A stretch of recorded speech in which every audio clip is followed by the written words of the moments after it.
Welcome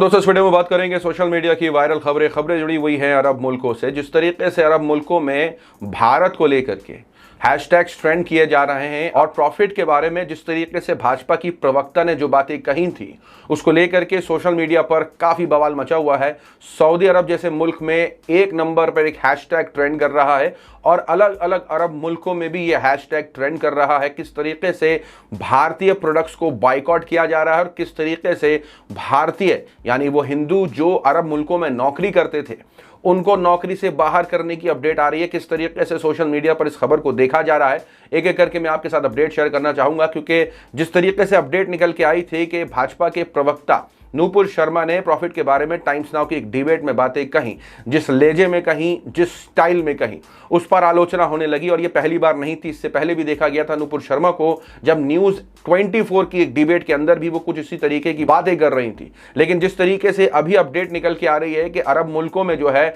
Bharat के products को boycott करने की मांग हो रही है, भाजपा सरकार के ऊपर सवाल खड़े हो रहे हैं कि ये प्रॉफिट के बारे में क्यों आपत्तिजनक बातें करते हैं अपने टीवी डिबेट्स में, और किस तरीके से अरब मुल्कों में रहने वाले अरबी जो हैं वो हिंदी तक सीख रहे हैं भाजपा के प्रवक्ता को जवाब देने के लिए। यहां मैं बात कर रहा हूं कि भाजपा के मीडिया हेड ने भी प्रॉफिट के बारे में जो बातें कहीं, क्योंकि जुम्मे की नमाज के बाद एक अपडेट निकल के आई थी कि कानपुर में जुम्मे की नमाज के बाद जब मुसलमानों ने इस बात को लेकर के आपत्ति जताई और प्रोटेस्ट किया कि प्रॉफिट के बारे में क्यों ऐसी बातें कही जाती हैं उनके बारे में, तो वहां की अपडेट ऐसे आने लगी कि वहां दंगे होने लगे। इस अपडेट के बाद सोशल मीडिया पर किस तरीके से भाजपा के प्रवक्ता ने अपनी बात को रखने की कोशिश करी और किस तरीके से अलग अलग हिस्सों से लोगों ने ट्वीट करना शुरू करा इस मामले पर। यहां आपकी स्क्रीन पर सऊदी अरब में नंबर 1 कुछ ही घंटों में नंबर 1 पर यह हैशटैग ट्रेंड कर रहा था। सोशल मीडिया पर यह चालू हो गया है कि अलग अलग मुल्कों में यह हैशटैग ट्रेंड कर रहा है और इस हैशटैग के साथ ही साथ लोग क्या कुछ कह रहे हैं वो मैं आपके साथ शेयर करने वाला हूं। यहां BBC न्यूज अरबिक की तरफ से भी अपडेट आई है कि यह हैशटैग टॉप पे चल रहा था अरब मुल्कों में, यानी अरब मुल्कों में यह हैशटैग नंबर 1 पर है और उसका एक ही माना निकल के आता है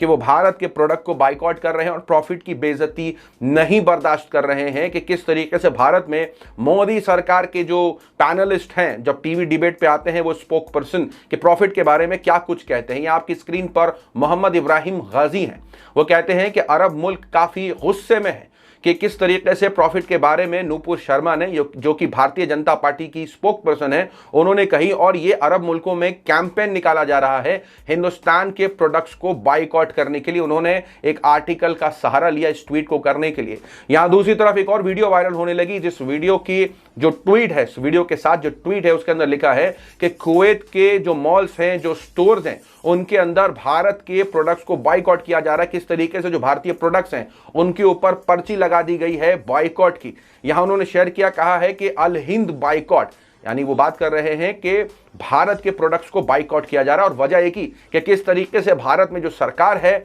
उसके स्पोक पर्सन प्रॉफिट के बारे में आपत्तिजनक बातें करते हैं। यहां एक और ट्वीट सामने निकल के आया जब नवीन कुमार जिंदाल जो कि भाजपा के मीडिया हेड हैं उन्होंने इसी मामले पर एक और ट्वीट किया, बाद में डिलीट कर दिया। यहां उन्होंने ट्वीट किया था कि नबी के दुल्हारे से पूछना चाहता हूं कि तुम्हारे नबी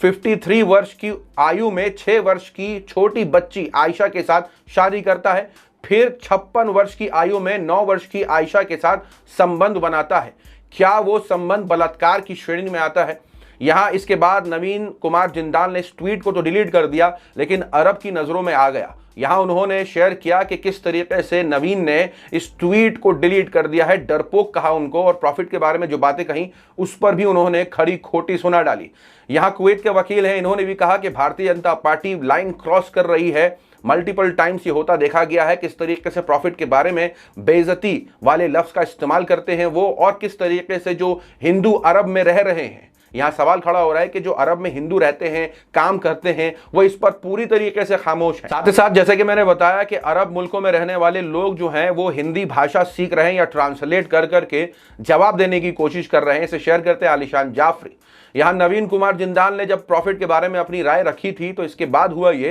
कि अरब में रहने वाले लोगों ने उन्हें खरी खोटी सुना दी, हिंदी में जवाब दिया उनका आपकी स्क्रीन पर कि आप लोग सबसे गंदे हैं, आपका धर्म गंदा है, यानी एक दूसरे के धर्म को बुरा भला वाला उन्होंने भी कहना शुरू कर दिया अरब में रहने वाले लोगों ने। आगे उन्होंने लिखा कि और जब पैगंबर के बारे में बात करते हैं तो इज्जत से बात करनी चाहिए और अपनी जबान साफ रखनी चाहिए। यहां और भी भरी बुरी बातें कही उन्होंने जो कि मैं सामने नहीं रखना चाहता। तो यहां देख सकते हैं कि अरब में रहने वाले लोग काफी गुस्से में हैं और इस हैशटैग के साथ अपनी बात को रख रहे हैं, दुनिया के सामने रख रहे हैं कि प्रॉफिट की बेइज्जती हम नहीं बर्दाश्त कर सकते। यहां एक ट्वीट आया जिसको शेयर किया एक राइटर कौशिक राज ने, जहां उन्होंने ये अपडेट दी कहते हुए कि जो भारतीय हिंदू अरब मुल्कों में काम कर रहे हैं, जो वहां पर नौकरियां कर रहे हैं, उनकी नौकरियां किस तरीके से खतरे में पड़ रही हैं इस सारे विवाद की वजह से। एक यूजर ने ट्वीट किया, कहा कि मेरे यहां एक भारतीय कारपेंटर काम करता था जिसका धर्म वही है जो मोदी का धर्म है। मोदी सरकार पर सीधा निशाना है कि मोदी सरकार के समर्थन में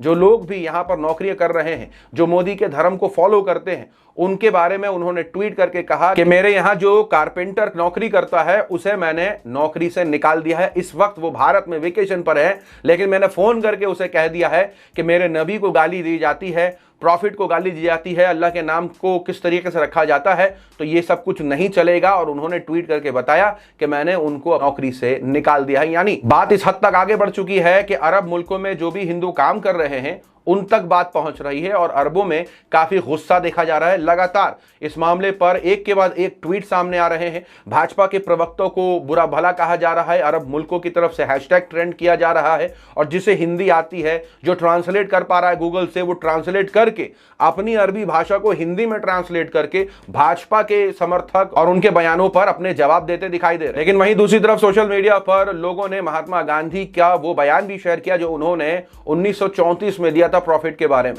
यहां यह रखने की बात कोशिश की जा रही है कि जो लोग प्रॉफिट के बारे में बुरा भला कहते हैं, जो उनकी आलोचना करते हैं, ज्यादातर ये वो लोग हैं जो हिंदुत्व समर्थक हैं, उनके सपोर्टर हैं और कहीं ना कहीं प्रॉफिट के बारे में, कुरान के बारे में जो आपत्तिजनक वो बातें करते हैं, इसका पूरा इल्म या तो उन्हें नहीं है या जानने के बाद ये काम को करते हैं। लेकिन महात्मा गांधी का वो बयान शेयर किया जा रहा है जो 1934 में उन्होंने प्रॉफिट के बारे में कहा था। अपने बयान में महात्मा गांधी ने कहा था प्रॉफिट के बारे में कि वो हक परस्त थे,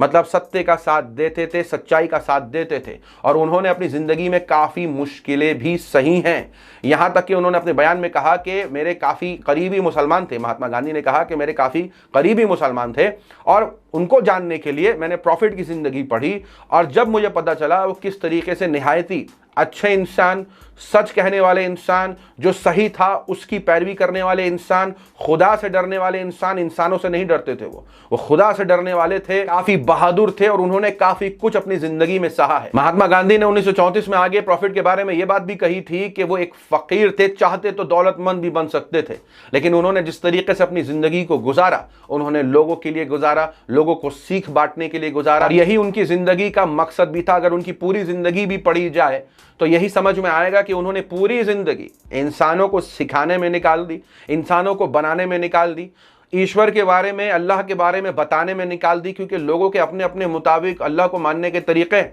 किसी के मुताबिक देने वाला तो किसी के मुताबिक छीनने वाला। लेकिन यह समझना होगा कि वो लेता क्यों है, देता क्यों है। ये जिस दिन इल्म इंसान के अंदर आ जाएगा तो उसे पता चल जाएगा ईश्वर क्या है। लेकिन जिस तरीके से प्रॉफिट के नाम के साथ आलोचना होती है, जिस तरीके से उनको बुरा भला भी कहा जाता है, यति नरसिंहानंद सरस्वती कोई नया नाम नहीं है, सब जानते होंगे उनके बारे में भी किस तरीके से यति ने क्या कुछ नहीं कहा। लेकिन फिर भी सोशल मीडिया पर इस वक्त नूपुर शर्मा के उस बयान को लेकर के आलोचना हो रही है जो टाइम्स नाउ ने बाद में तो डिलीट कर दिया, लेकिन नूपुर शर्मा का बयान अभी भी इंटरनेशनल लेवल पर चर्चे में है। लोग इस पर जिक्र कर रहे हैं और भारत के प्रोडक्ट्स को बाइकआउट कर रहे हैं और भाजपा के प्रवक्ता और भाजपा के समर्थकों को जवाब देते दिखाई दे रहे हैं। आपकी क्या राय सारी अपडेट्स पर कमेंट सेक्शन में जरूर बताएं। मिलूंगा आप सभी से अगले वीडियो में, तब तक के लिए अपना ख्याल रखें।